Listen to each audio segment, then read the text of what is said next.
తొల్లిమి మూడవతాత హిరణ్యాక్షుండు విశ్వజంబుసేసి గదాయుధుండై భూతలంబున ప్రతివీరులంగానక సంచరింప విష్ణుండు వరాహ రూపంబున అతని సమయించే. తద్భ్రాతయగు హిరణ్యకశిపుండది విని హరిపరాక్రమంబునకు ఆశ్చర్యంబునుంది. తన జయంబును బలంబునన్ పరిహసించి గ్రద్దన నుద్దవిడి అద్దనుజమర్ధను మందిరమునకుంజనియే. అప్పుడు శ్రీహరి బలిచక్రవర్తితో ఇంకా ఈ విధంగా అంటున్నాడు: మీ పూర్వీకుడైన హిరణ్యాక్షుడు ఈ విశ్వాన్నంతటినీ జయించి గదను ధరించి భూమి మీద తనతో సమానమైన తనను ఎదిరించే వీరుణ్ణి కానక సంచరించేవాడు. శ్రీ మహావిష్ణువు వరాహ రూపంలో అతనిని వధించాడు. అతని సోదరుడైన హిరణ్యకశిపుడు అది విని హరి పరాక్రమానికి ఆశ్చర్యపోయి హరి యొక్క జయాన్ని బలాన్ని పరిహసిస్తూ హరి యొక్క మందిరానికి వెళ్ళాడు.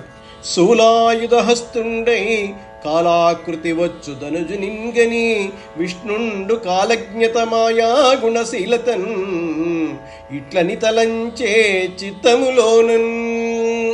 శూలాన్ని ధరించి ప్రళయకాలంలో యమునివలే వస్తున్న హిరణ్యకశిపుణ్ణి చూసి సమయాసమయాలు తెలిసినవాడు మాయల మారి అయిన విష్ణువు తన మనస్సులో ఈ విధంగా అనుకుంటున్నాడు: ఎదురై పోర జయింపరాదితనిన్ ఎదురై పోర జయింపరాదితనిన్ కాకెందేనియున్ పోవ భీప్రదుడై ప్రాణులతోలు మృత్యువు క్రియన్ పైవచ్చునంచున్ క్రియావిదుడు అబ్జాక్షుడు సూక్ష్మరూపమున ఆవేశించి నిశ్వాసరంధ్ర దిశన్ దైత్యు హృదంతరాళమున ప్రత్యక్ష క్రియాభీరుడై.